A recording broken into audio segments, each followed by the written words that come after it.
from all the speakers that you just heard from right now, well, it's definitely from Brother Mohamed Elshinawy, inshallah, which tonight he's given us a lecture, and the topic right up there, if you can see it, inshallah, and I hope you can, is deadly dunya. So inshallah, it is a very important topic, and if you have any other family members, people that are rolling around the hallway, please tell them to come in so that they can benefit from this. وجزاكم الله خيرا. فليتفضل مشكورا يا أخي. السلام عليكم ورحمة الله.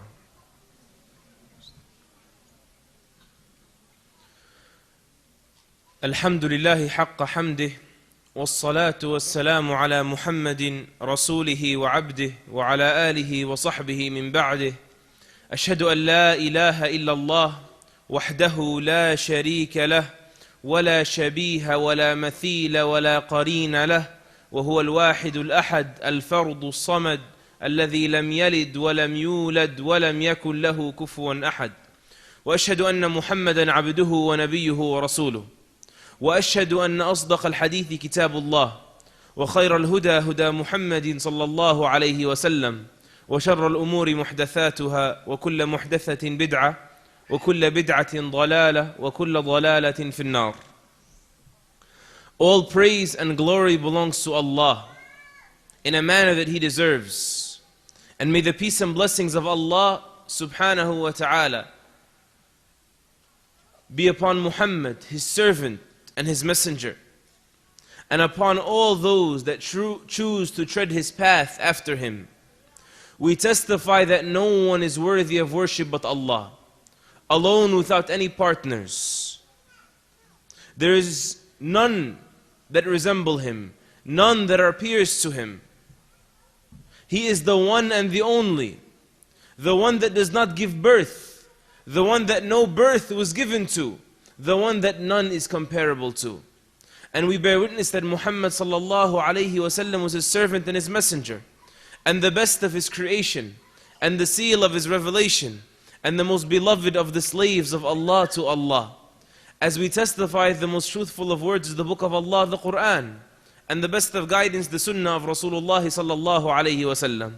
And the most dangerous of matters are the newly introduced, the newly added matters to this perfect and complete religion. For every newly invented matter in this religion is a leading astray that only leads to the fire. We welcome all these beautiful faces back, and we ask Allah subhanahu wa ta'ala to flip these acts of yours into mountains of light in your scales. Allahumma ameen. We ask Allah to make all of our actions righteous and make them sincerely for His sake, and to not allow anyone of His creation a share of our intentions. Allahumma ameen. Our appointment is entitled Deadly Dunya. And Deadly Dunya, speaking about the danger of addiction to the life of this world, is a critical subject. But I know that you've been through a long day. Many of you have traveled through it. Other of you had sat through a full day of conferencing. So I'm going to try to lighten it to the best of my ability so that you may stay with me. Not because the subject is light, but because it's so serious that I don't want to lose you into drowsiness or boredom. Bismillah. It was said that there was once a king that had 4 wives. The 4th wife he loved insanely and did all that he could to please her. He would flip over backwards just to make sure she was happy. The 3rd wife he loved as well, just not as much as the 4th, but deep down inside, he always had this feeling that she was going to leave him for someone else. The 2nd wife, he loved her a little less. But there was something that stood out about this woman, and that was whenever he was in a tight squeeze, whenever he was in a time of difficulty, she was always there for him. Very trustworthy, loyal wife. The 1st wife he didn't love, nor cared for, nor spent time with, nor even seen, nor fed. He neglected her as if she didn't exist, and there was nothing between them of marriage except the paperwork. And as Allah subhanahu wa ta'ala had written on the whole creation, everyone must perish, everyone must die, So he grew old and he was about to die. So he said, I'm a king and I'm rich and I have 4 wives. I'm just going to be put in the dirt and in the grave like this. So he went to his 4th wife. He told her, I loved you more than all the rest, and I did all that I possibly could and utilized all my resources to please you. I have just one request. Will you come and be buried with me in my grave? She said, never. And she ran off. Upset, disappointed, he went to the 3rd and said, I loved you my entire life. And now my life is coming to an end. Will you keep me company in my grave? Will you be buried with me when I die? She said, no, life is too beautiful. You're going to die, that's your death, not mine. I'm going to go off, marry someone else. Life has to go on. Heartbroken, he went to the 2nd. He said, between us were years of love and affection, and I never came to you seeking advice except that you advised me. And never did I turn to you except that I found that you were trustworthy. And never was I in a jam except that you pulled me out of it. Now I'm in the biggest of jams. I'm dying. Will you spend the years of my grave with me, accompanying me? She said, forgive me. That I cannot do. But the most I can offer is that I will deliver you to your grave. I'll attend the janazah, but that's it. So as he was sitting there about to die before his death out of regrets, he heard a voice call out that he had forgotten about. I will go with you. Who's this? His 1st wife. He turned to see a weak, thin, crippled, malnourished woman that could barely hold her weight to stand on her legs. He said, what? She said, I will go with you to your grave. I'll spend eternity with you. He said, you're the one that I should have spent my money on. You're the one that I should have loved. You're the one I should have spent my time with. And he died. And that's the end of the story. The fact of the matter is, every single one of you, regardless of how young, even the sisters, you have these 4 wives whether you realize it or not. How so? That 4th wife is yourself. You love yourself more than you love everyone else. You do all that you can to please yourself. It's all about me, myself, and I. But when the time of death comes, the first thing to betray you will be that self of yours. You will not be able to even keep the eyelid open. You will not be able to control that finger to say the shahada one more time. You will not be able to control anything of yourself. It will be the first to betray you. That 3rd wife, the one that he loved, but had a feeling that she would ditch him one day. That's our wealth and our possessions. We love them so much, but deep down inside we know that we can't have them forever. So we just ignore that idea, stop thinking about it, and just deal with today. But we know the proof that this money will not be with me forever is that it didn't get to me until it left the person before me. So the money in your pocket right now is proof that it won't be there forever. Because had it not left the person before you, it would never have gotten to you. And likewise, it will not get to the person after you, except for any other reason, other than it will leave you. That 2nd wife, the one he didn't spend so much time with, but was trustworthy, the one he found true fidelity with, amongst those 4, 3, and 2, those are your true friends and your family. You love them at heart. Maybe you don't spend as much time as you should with them, but whenever you're between a rock and a hard place, they're there for you. But when it comes time to die, the most they can tell you is what? Forgive me, I'll attend the janazah. But that's it. And that last, the first wife, those are your deeds. The ones you ignored, the ones you neglected, the ones you didn't feed, the ones you didn't pay any attention to. The Prophet ﷺ tells us, when the person dies, so his body's gone, then there's wife 3 and 2. He says his wealth and his family, and he also mentions his deeds. Those 3 go to his grave with him. The wealth and the family go back, and the deeds stay. Question. Were Allah subhanahu wa ta'ala to erect your deeds right now in the form of a human body, what would it look like? Would it be big and massive and muscular and strong and wide and tall and impressive? Or will it be weak, diseased, frail, fragile?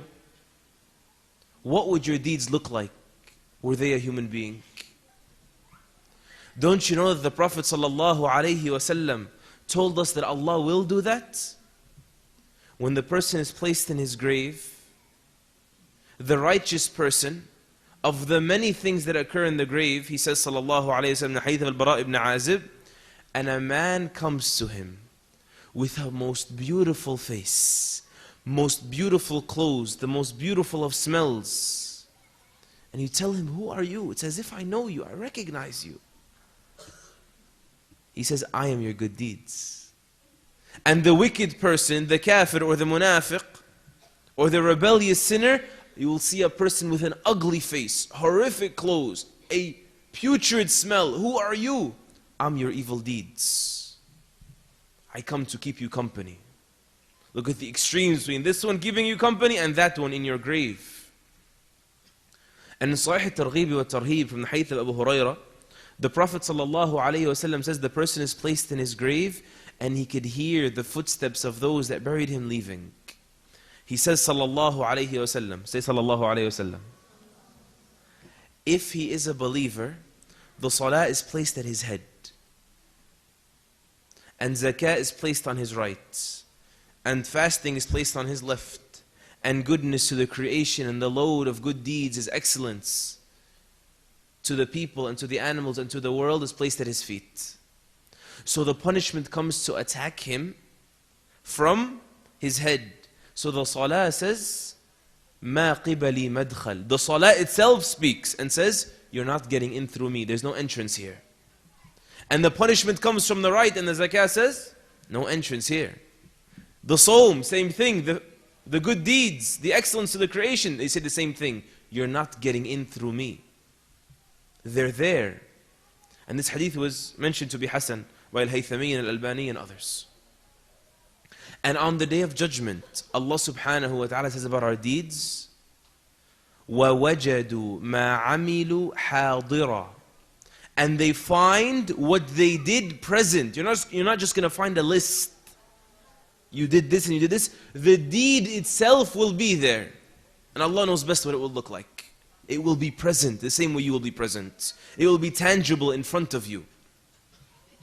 So a person should understand he's here on a short trip in this dunya. To pack his bags. No matter how long you're here, it's short.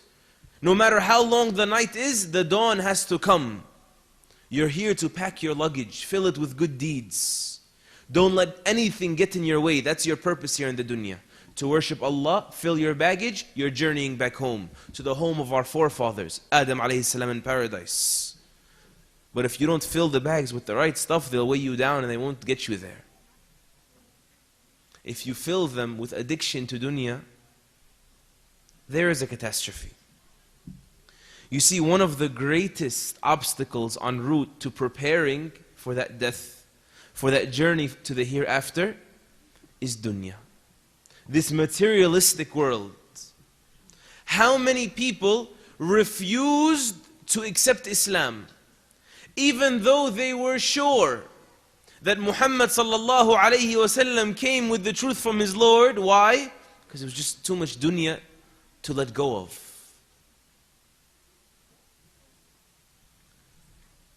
And how about us? How many times has a person missed salah because of school or work?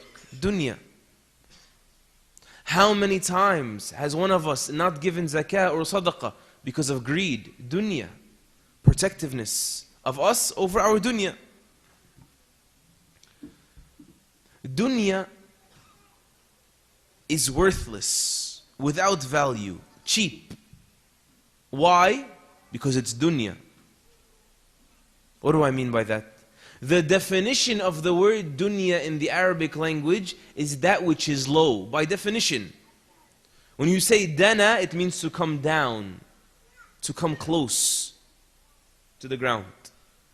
This is why when Allah says as-sama'u dunya, it means the lowest heaven, the lowest skies. So by definition, it's cheap, it's low. In Sunan al-Tirmidhi and elsewhere, from the hadith of Sahl ibn Sa'ad, the Prophet ﷺ speaks about how cheap the dunya is. He says, لو أن الدنيا تعدل عند الله جناح بعوضة ما سقى كافرا منها شربة ماء. You know the smallest thing we say? It's as small as a fly. That's the quickest thing that comes to mind of the smallest thing, the weakest thing. Listen to this hadith. He says, sallallahu alayhi wasallam, were the dunya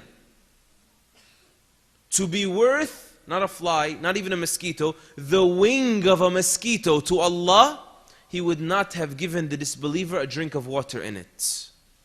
But Allah subhanahu wa ta'ala gives the disbelievers drink of water, and much more than a drink of water. You see them all about the earth. But in the akhirah, which is worth to Allah, as Allah mentions in the Quran, they will ask for that drink of water. In Surah Al-A'raf, they won't get it.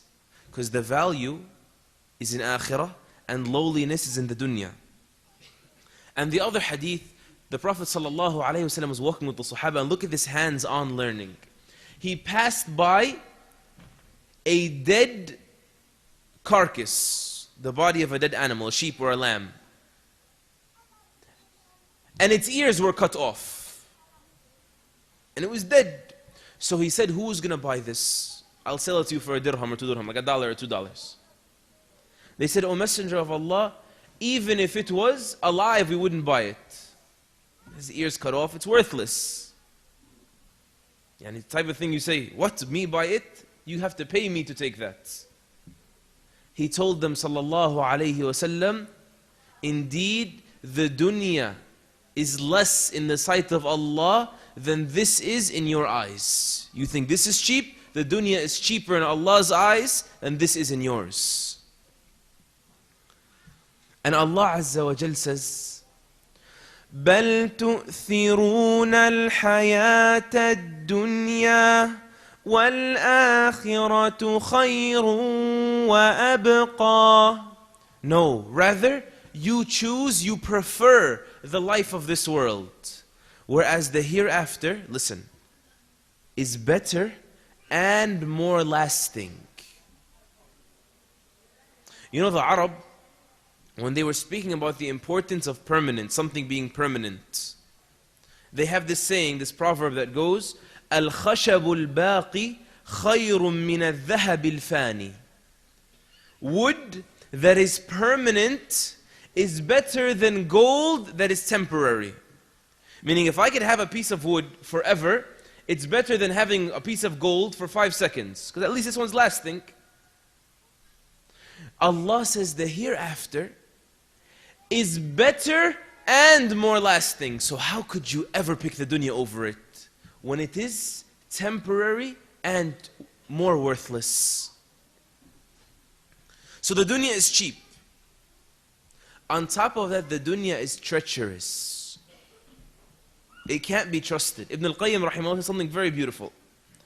He says the example of the dunya is like the example of an indecent woman. That all the men come to engage her.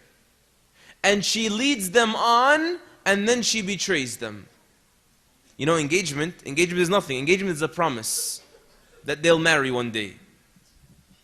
So of course, because it's a promise, nothing is secured yet, there's no marriage contract.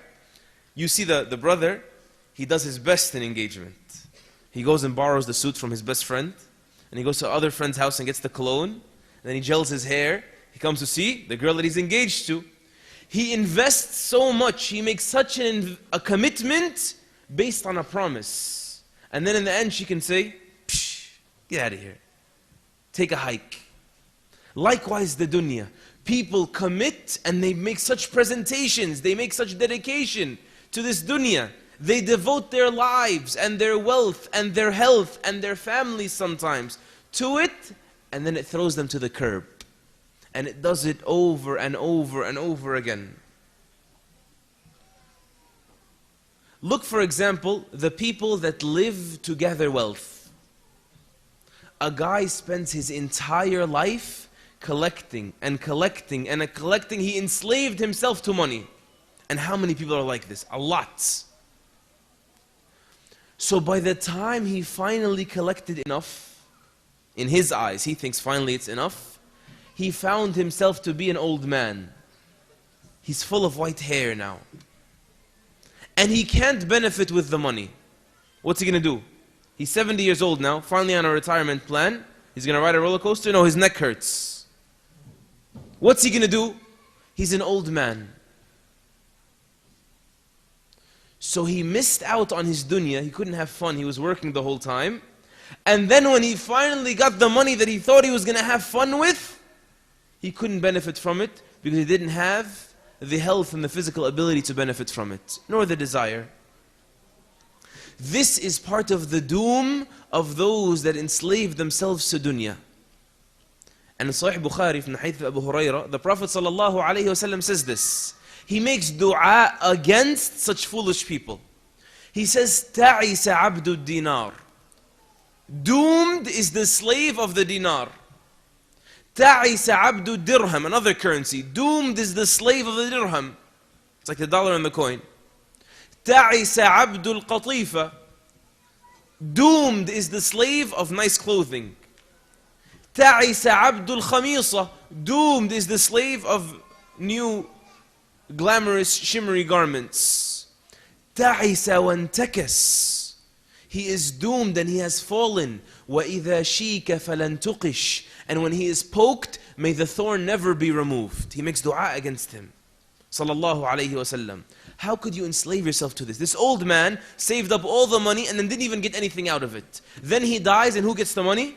His kids get the money. And then he goes back to Allah and he has to answer for it. Horrible. Who is worth going to the fire for them? Who is worth it? The money goes to your inheritors. No one on the planet, rather the whole planet combined, isn't worth it that I go to the fire for them. And on top of that, you think your kids are going to be grateful? They'll never be grateful. Because if their father is the type that lived his life addicted to dunya, chasing after it, then he wouldn't have spent much time on the kids. And the apple doesn't fall far from the tree. So the kid is not going to be a type that's going to grow up and make dua for his father. So he was doomed in both worlds. Betrayed by the dunya because he didn't trust in the promise of Allah. Ibn al-Qayyim rahimahullah, he adds and he says, the dunya is not even worth lifting your foot to walk towards it. He says, I'm amazed by the people that chase after it their whole lives. Yani subhanallah, the dunya, if you run after it, you'll never catch it. And if you turn away from it, it'll come after you. Whatever's written for you, you're going to get it anyway. So it's cheap, worthless, it's treacherous, it's a trap. Ibn al-Jawzi rahimahullah, he says, Ad-dunya fakh. The dunya is a booby trap. Who knows what a booby trap is? Booby trap, for example, they want to catch a tiger. So they dig a big trench in the ground. Then on top of the trench, they throw a net. And they throw leaves on top of the net so the tiger thinks it's floor just like the rest of it. Then he puts a nice piece of meat in the middle of the net. So the tiger, as soon as he sees it, he says, oh, meal. He doesn't inspect the ground too well. Ibn al-Jawzi says, Ad-dunya fakh. The dunya is a booby trap.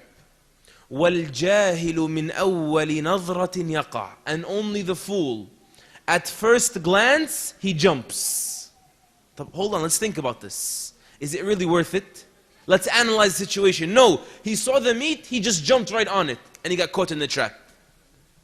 The dunya is like that. If you would just take a moment, stop and think, you'll say, definitely not worth it. But most, rather a majority of the people on this planet fell for the trap. They jumped on the meat. It was mentioned in some of the Israeliyat, some of the stories, the unconfirmed reports of Banu Israel. And we'll add another story in here, right, to make sure you're awake with me. It was said that Isa alayhi salam, Isa ibn Maryam, he was walking with one of the people from Banu Israel. Isa alayhi salam had 2 loaves of bread. And this man had 1 loaf of bread. So they said, let's stop and eat, but let's pray 2 rak'ahs first. So they stopped, Isa alayhi salam entered the salah, and they put their bread down, the 3 loaves. The man from Banu Israel, he went and grabbed 1 loaf, ate it quickly, and joined Isa alayhi salam in the salah. So when they finished the salah, Isa alayhi salam looks, he says, where's the 3rd loaf of bread? He said, I don't know. Okay. They ate, they continue on in their journey.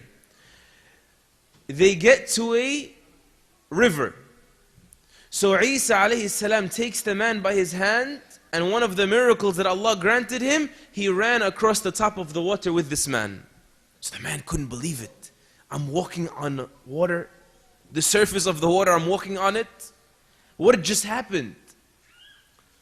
So Isa alayhi salam tells him, I ask you in the name of the one that showed you that miracle, who took the 3rd piece of bread? He said, Wallah, I didn't take it. Okay, we'll get you. They continue on. Later on in the day, it was said they got hungry. So they hunted a gazelle, a deer, and they roasted it and they began to eat from it. After they had their fill and they ate, Isa alayhi salam raised his hands and said, Ya Allah, and he made a dua. Allah Azza wa Jal blew life back into that animal they just ate, and the animal, the bones got up and it ran off. So the man's like, oh, what just happened? He said, I ask you in the name of the one that showed you that miracle, who took the 3rd piece of bread? He said, Wallah, I didn't take it. Okay, we're coming. They move on.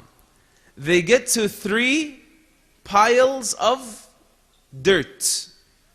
So Isa alayhi salam makes a dua, and the 3 piles of dirt turn into 3 piles of gold.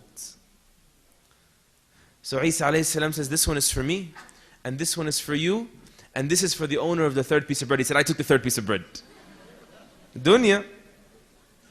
He told him, all 3 piles are yours, but you will never walk with me again. This is the end of our companionship.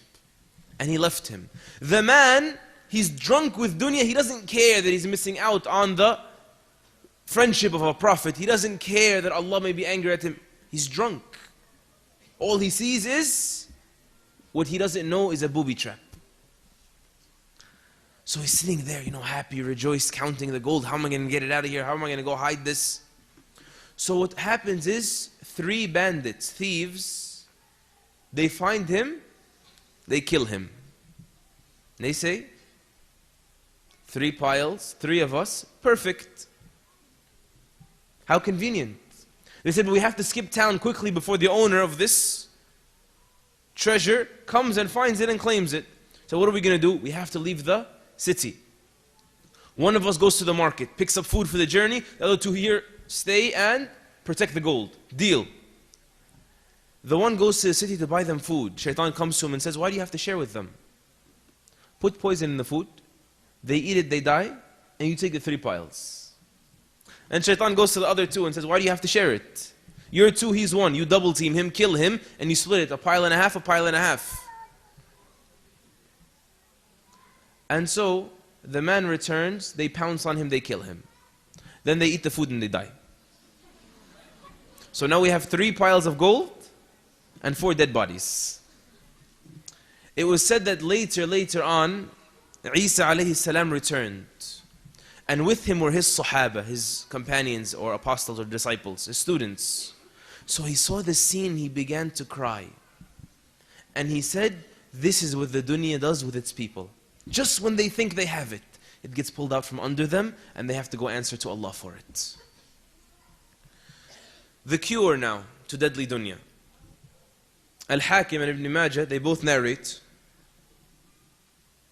from the hadith of Sahl that the Prophet ﷺ said to a man who came to him and said, O Messenger of Allah, tell me something that if I do it, Allah will love me and the people will love me. So he said to him ﷺ, Izhad fi dunya yuhibbaka Allah. Have zuhd in the dunya, Allah will love you. Wazhad fi ma inda an-nas yuhibbaka an-nas. And have zuhd in what is in the hands of the people, and the people will love you. Zuhd is what? Linguistically, zuhd means to not be interested in something, to not be inclined, to not be fond of it, to be easily detached from something. You're willing to abandon it. You're not that interested. So, have zuhd, disinterest yourself in the dunya. Allah will love you, because you can't love Allah and have Allah love you when you love that which Allah hates, or love that which Allah curses, or do that which Allah hates, and that which angers Him in this dunya. And at the same time, people love dunya. So if you ask them for it, they're going to hate you. So let go of what the people have of dunya as well, and the people will love you. This is the meaning of the hadith in brief. Zuhd means to disinterest yourself, linguistically. In Islam, zuhd means to abandon all that which does not benefit in al-akhirah. You're not just staying away from things that harm you, you're staying away from that which doesn't benefit you. According to some of the ulama, this is the Islamic definition of zuhd. But I want to be a little more detailed so we can leave with a clearer perception of the concept. Al-Imam Ahmad says actually zuhd is on 3 levels. Zuhd is on 3 levels. He said there is the zuhd in that which is haram. You removing yourself from that which is haram.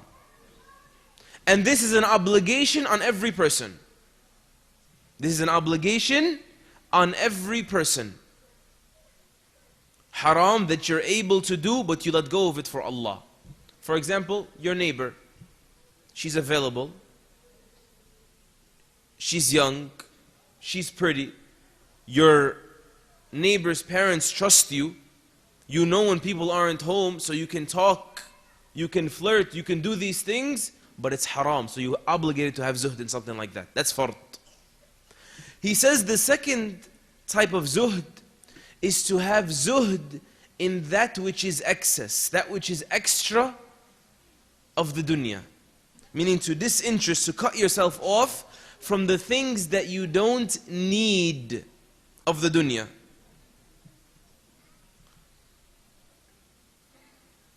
These things, we're not talking about the haram, that was number 1. May be halal in and of themselves, but you should leave them off to the best of your ability. You know why? Because they're dangerous. I'll give you an example. A rich man, let's say a man is very rich, millionaire. And let's say he pays his zakah. He paid his zakah money. Allah obligated him to give out 2.5%, he gave it. Now let's say he goes and buys a Lamborghini now for, how much they go for? 300,000? 300,000. Is that haram? What do you guys think? It's not haram. Why? Because he has millions and he paid the obligatory zakah, so he can buy that. You know why? Because wasting money is relative. And the person that has millions and buys a car for 300,000 is not like someone, like most Americans in this country, who go into debt. The average American is $12,000 in credit card debt. Who go into debt, and the danger of debt we know in Islam, and its punishment, and its dispraise. They go into it for things they don't need. We're not talking about that. Talking about someone who has the money and has fulfilled his obligations. It's not haram for him to buy that $300,000 car. but it sure is dangerous, so he should stay away from it. You know why? Because when he has a $300,000 car, all eyes are on him now. Everybody's pointing at him. Everybody's talking about him. So this could now plant arrogance in his heart. He becomes conceited and infatuated with himself. That is haram. Thus, a person should stay away. So it's not necessarily because a matter is haram, this excess, but because it could be disastrous. Person, a mu'min, should always have that mentality. This may lead to harm. This may distract me from that which is good or that which is better. Hadith in Bukhari and Muslim of Abu Hurairah, I'm going to mention the more elaborate narration of Imam Ahmad. He says that the Prophet ﷺ said, and the hadith is authentic, that there is no day that the sun rises in except that on its sides two angels come out. And these angels call, Ayyuhan nas, O people, halummu ila rabbikum. Come on, let's go to your Lord. Meaning we're on our way, we're leaving, we're going towards akhirah, everybody, wake up. Just like in Sahih al-Bukhari, Ali ibn Abi Talib says, indeed the dunya is walking away. And the akhirah is walking towards us. And every one of those two, dunya and akhirah, they have children. Meaning those that obey them. Some people obey dunya and some people obey akhirah. That's their objective in life. Is in every single one of them has children. So be of the children of the akhirah. Don't be of the children of the dunya, he says. Because today there is actions and no judgment. And tomorrow there is judgment and no actions. Going back to the hadith now. Come, let us go to your Lord. فَإِنَّمَا قَلَّ وَكَفَى خَيْرٌ مِّمَّا كَثُرَ وَأَلْهَى. Indeed, that which is little and enough is better than that which is plenty and distracting. Again, take this home with you. That which is little and enough is better than that which is plenty and distracting.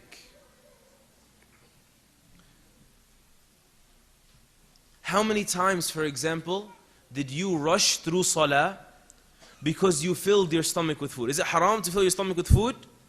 No, but it's distracting. How many times did you not pray sunnah at night because you had heavy dinner? Wasn't haram to have a heavy dinner, but it's definitely distracting. You know, it's like what? It's like reading Quran. Is it fard to read Quran every day? Aside from the salah, no.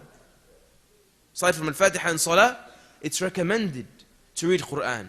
But the one that doesn't read Quran, he's on the verge of destruction. Because you need that Quran for your iman the same way you need fluids to keep your body going. The one that doesn't read Quran, the shayateen grab him from every angle. A whisper here, a temptation here, he's pulled left and right. But the Quran keeps him firm. It reminds him where he's standing. It rinses that heart for him. Likewise, some parts of the dunya are not necessarily haram to indulge in, but they're dangerous and distracting.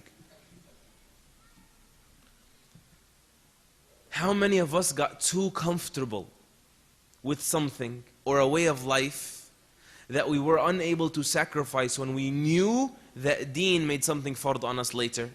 I'll give you an example. Many of our parents, they tell the other, let him sleep, let him sleep. But Fajr, let him sleep, it's cold. Let him sleep, he's tired. This is what's called misplaced compassion. Because this makes the child understand that sleep is very important. And he grows up accustomed to that. Habituated on sleep to your fill when you're tired, even if it means missing salah.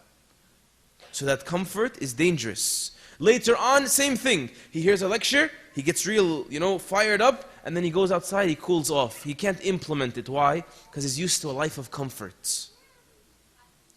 That he wasn't accustomed to it from young. When when he was young, like a tree.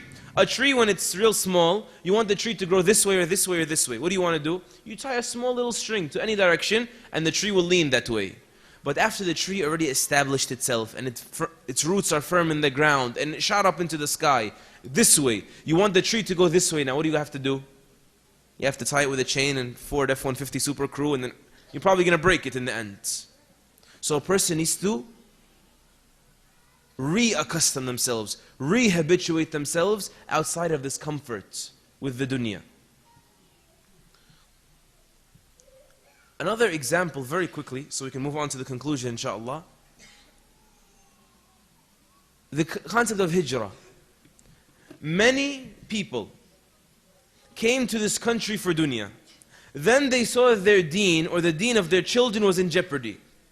So they made the niyyah, or some of them even tried to go back home, and they came right back. You say, what happened? Wallahi, it's tough over there. Yeah, but you were living there when you were younger. Yeah, but it's tough. What's so tough about it? The mosquitoes and the... Yeah, akhi, you just told me that your son is wearing an earring and has a girlfriend and is in a gang and is drinking this, that, and the third. And you're trying to save him from that and bring him somewhere else. And then you're saying mosquitoes. This is of the danger of being accustomed to the excess of the dunya, the lavish of the dunya. This is why the Prophet ﷺ said, إِيَّاكُمْ وَالتَّنَعُّمْ. Stay away from luxury. I warn you of luxury. فَإِنَّ عِبَادَ اللَّهِ لَيْسُوا بِالْمُتَنَعِّمِينَ. Because indeed the slaves of Allah, they're not those that enjoy luxury. Some of us, we came here, khalas, we're used to the nice clean paved roads, the big fridge and the central AC, this luxury. So when it came time to lay down the line and the law for deen, we were unable to. And of the beauty of the words of Muhammad sallallahu alayhi wasallam, narrated in Sahih Muslim and At-Tirmidhi and Ibn Majah from Hadith Abu Hurairah, he used to say sallallahu alayhi wasallam, Allahumma ij'al rizqa ali Muhammadin quta. O Allah, make the rizq, the provisions of the family of Muhammad sallallahu alayhi wasallam quta. Quta means what? Means enough for today, but not enough to leave leftovers for tomorrow. That which will suffice me for my day and not move on to the next. Why? Because you know that statement, more money, more problems? It's very true. The one that doesn't have that much, he just has enough, he's living month to month, or day to day, or week to week. Do you think he's ever going to go and worry about, could I take a fatwa to buy a house on riba? It's not an option for him. So he's saved from that. Or the person that doesn't have much money, whatever he earns, he puts it in rent and food and drink and sadaqah. Does that person ever get bothered, worried that his treasure is going to be stolen? He doesn't, because he doesn't have a treasure. His treasure is with Allah subhanahu wa ta'ala that can't be stolen. A person who lives month to month like this, is it heavy for him to give sadaqah? No. And imagine someone gave him sadaqah, gave him $2. In the masjid they say, give sadaqah, guys. Is it hard for him to give $1? No. Why not? Because he didn't know, maybe I wasn't going to get this money anyway. So alhamdulillah, I got 2, I gave up 1. But in reality, he gave up half of his money. Can you imagine our millionaire give up half of his million? Never that. Because if you squeeze that million, you're going to see his sweat and his tears came out of it. He put his life in there. So he's not going to be able to now. The dunya, it cuffed him. When I say this though, and before I close, I want to make sure that you don't understand from me that I'm calling for the Muslims to want to be poor. This is definitely not the case. This is not a call for poverty or praising poverty. Even the ulama, they differed. Who's better? The poor person or the rich person? Some ulama, they said the poor person. He's going to enter paradise half a day before the rich person. And half a day is how long? 500 years. And they all said, because the Prophet ﷺ said, Allahumma ahyini miskina, oh Allah, grant me a life of the needy. Wa amitni miskina, and let me die amongst the needy. Wahshurni fi zumrat al-masakin, and resurrect me in the grouping of the needy. So the other ulama said, no. The one that is rich is definitely better. They said, why? He said, because Al-Bukhari and Ahmad, Al-Bukhari narrates in Adab al-Mufrad, and Ahmad in his Musnad, that the Prophet ﷺ said, نِعْمَ الْمَالُ الصَّالِحِ لِلرَّجُلِ الصَّالِحِ. How good is pure wealth in the hands of a pure man. how good is halal money in the hands of a righteous man. He's going to give sadaqah and make masajid and schools and sponsor the orphans and marry the widowed and all the doors of good. He will knock on with his money because he has the money and he's righteous. They said on top of that, the Prophet ﷺ used to say, Allahumma inni a'udhu bika min al-kufri wal-faqr. Oh Allah, I seek your protection from disbelief and from poverty. So how can being poor be good? Poverty is bad. Poverty is a fitna. Someone is worried about what am I going to eat? How am I going to feed my family? It's very hard for them to think about anything else. Even deen at times. Thus he paired up. He said, I seek your protection from disbelief and poverty. Because at times they come together. It's a big fitna. So the other ulama, the first group said, what do you say about the hadith of 500 years? How do you answer that? They said it's clear. Just because the poor person, of course who's righteous, is going to enter 500 years before the rich person, doesn't mean he's better. Then why is he going in 500 years earlier? He said, because he's not going to be asked about anything. He said, what do you mean? He said, look, the person that doesn't have anything, imagine a brother living in a hut, anywhere in the desert, in Kenya, in Bangladesh on the beach somewhere. He doesn't even own a pair of shoes. He fishes, catches the fish, goes home, feeds his family. The next day he goes and does it again. No satellite, no wardrobe, none of that. How long is he going to take to be asked on the Day of Judgment? He has nothing to be asked about. But the other guy, come here. Let's talk. You have this wardrobe. Then you have your Jum'ah wardrobe, the different jalabiyas and the different color shoes and the matching siwak or something like this. Then there's how many TVs you have in your house, how many pairs of shoes do you have, and then the cars, then the properties.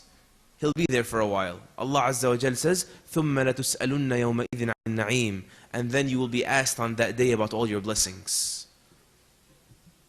They said, what about the hadith of the miskeen? Oh Allah, let me live amongst the masakeen. They said, no. He sought protection in poverty. So miskeen in this hadith means those that are needy at heart, those that are always asking Allah to aid them. It's not monetary poverty, rather this is neediness of heart. For them to be of those that always rush back to Allah subhanahu wa ta'ala, who adore Him and have their hearts attached with Him.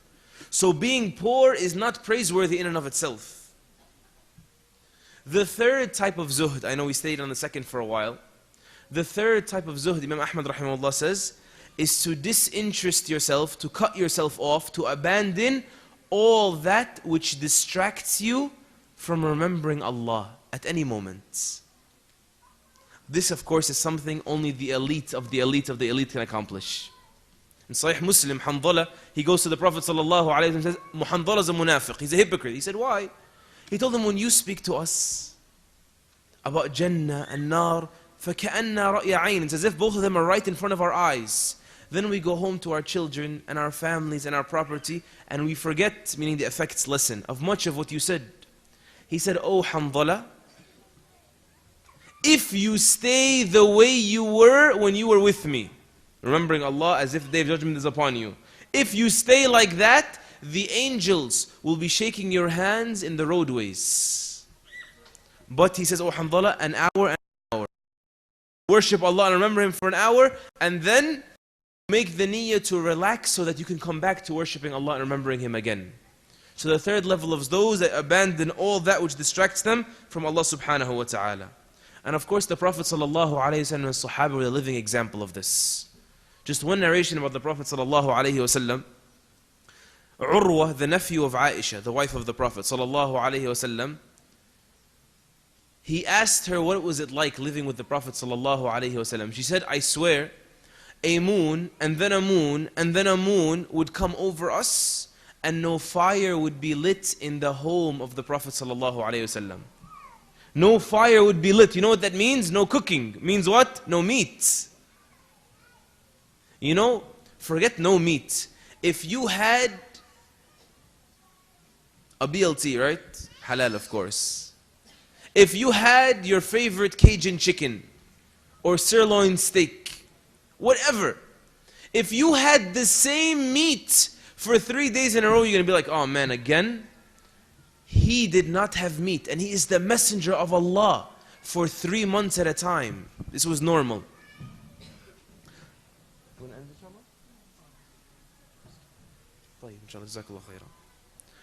So Urwa says, oh Aisha, then how did you live? What would you live on if there was no cooking? She said, al-aswadain, meaning the two most commonly prevalent things, meaning dates and water. She said, except, the only exception is if some of the Sahaba bring him some milk. Milk was an occasion. And meat we would go months without. Umar ibn al-Khattab radiallahu ta'ala anhu used to say a very beautiful statement about his zuhd. Not of bragging, but of encouraging the Muslims. And speaking about his confidence in Allah and His promise. He says, richness and poverty are the same to me. It makes no difference to me. Whether money comes or goes, it makes no difference. I'm disinterested. I have zuhd. Why? Richness comes, I know Allah wants me to be grateful and spend it. Poverty comes, I know Allah wants me to be patient and get rewarded. It's the same thing to me. I know they're both a test. Look at the wisdom of Umar. Umar ibn Khattab, when the Muslims went through a drought and there was no food, he said, Wallahi, I'm not going to eat my fill until the Muslims eat. And he would go hungry with the Muslims even though he's the president. He's the Khalifa. So one day his daughter Hafsa felt bad for him. And she went to her father and she said, oh my father, tomorrow you come to my house to eat. I'm inviting you for dinner. Imagine that, you're inviting the Khalifa for dinner and he's your father. What you going to prepare? So she prepared all that she could. She had some bread that was crushed and some oil and some vinegar and like a light soup. This is all that she had. Can you imagine someone come over my house, I got a feeding you tomorrow, and you have some bread and some vinegar and some oil and some light soup. So he gets there and he says, Hafsa, what's this? She said, well, it is what you see. It's what I have. He said, oh Hafsa, you're feeding me 2 meals at once? Wallahi, I won't eat. And he got up and he left. Abu Bakr al-Marwazi, the companion of Imam Ahmad, says that he was befriended Imam Ahmad for many years. He says Imam Ahmad had shoes that he bought used. He bought them used. And he kept them for 18 years. And by the end of those 18 years, the shoes had 6 holes in them. They had 6 air holes for, ventilation. So after the 6 holes, Imam Ahmad brought me the shoes and said, see if the shoemaker can fix them. Not get me new one, fix them. And he bought them used to begin with. So he went to the shoemaker. The shoemaker's like, man, what is this? He said, these are Imam Ahmad's. He said, Imam Ahmad's shoes. No, no, no. And he gave him a brand new pair of shoes. The next day, Imam Ahmad rahimahullah takes the shoes and gives them to Abu Bakr al-Marwazi and says, bring them back to the man and get me my old shoes. He says, why? He says, these shoes kept me up the whole night staring at them. And I said to myself, oh Ahmad, what has passed of your life is surely more than what is left of your life. Meaning it's almost over. You're going to buy new shoes now. I don't want these shoes. These were the people of Zuhd. So when it came time to sacrifice, they were men about it. They were true slaves of Allah, men and women about it. This Imam Ahmad who lived a life like this, when it came time to make Hajj, his son says, my father made Hajj 5 times from Baghdad in Iraq. May Allah return Baghdad to the Muslims. Allahumma ameen. My father made Hajj from Baghdad in his life 5 times, 3 times walking. Look at the ajr in that. One final statement on Zuhd so no one leaves confused. Yunus ibn Maysara, rahimahullah, he says, pay attention with me. ليست الزهادة في الدنيا بتحريم الحلال ولا إضاعة المال. Having zuhd in the dunya is not about making haram what Allah made halal, nor is it about throwing away your money. You know one brother, Sheikh Kamal al-Makki, if you know him, he says that one of the people said, oh Sheikh, I broke my laptop. He said, what'd you do that for? He said, I felt like my laptop was taking me away from Allah, so I broke it. So the Sheikh told him, listen, next time you feel like something is taking you away from Allah, bring it to me, okay? I'll take care of it for you, inshallah. This is not zuhd. Zuhd is not about making haram what Allah made halal, nor about throwing away your money. Then he says, إنما الزهادة, zuhd is about what? أن تكون أوثق بما في يد الله مما في يدك. To be more confident in what Allah has than what you have. That way you can let go of dunya. وأن تكون في حال المصيبة وَإِن لَمْ تُصَبْ بِهَا سَوَاء. And for you to be in a state when a catastrophe happens or it doesn't happen, it's the same. I'm going to be patient or I'm going to be grateful. It's the same. I know it's all a test. And lastly, he says, وَأَن يَكُونَ مَادِحُكَ وَذَامُّكَ فِي الْحَقِّ سَوَاء. And for the one that praises you and the one that criticizes you rightfully to be the same in your eyes. Meaning two brothers come to me after the lecture. One of them says, Akhi, it was a great talk. The other one says, Akhi, wallahi, you said something that was very wrong. Quran and Sunnah wise. For me to look at them the same way, not to like the brother that praised me and dislike the brother that criticized me. Why? Because I let go of the dunya. I'm not up here for fame. I'm up here to fulfill my responsibility, and if I did so, alhamdulillah, I hope that Allah accepts. I don't know if He accepted, nothing to be happy about being praised about. And if I made a mistake, we ask Allah to forgive us, we retract the mistake. It's not about being stubborn here, just another proof that we're human beings. This is the concept of zuhd. So may Allah show us the reality of the dunya before it kidnaps us and grant us the ability to earn His love through the understanding and implementation of this zuhd. Jazakallahu khairan everyone for attentive listening. Subhanakallahumma wa bihamdik. Nashhadu an la ilaha illa ant. Nastaghfiruka wa natubu ilayk. Wa salli Allahumma ala nabiyyina Muhammad wa ala alihi wa sahbihi ajma'in. Walhamdulillahi rabbil alameen.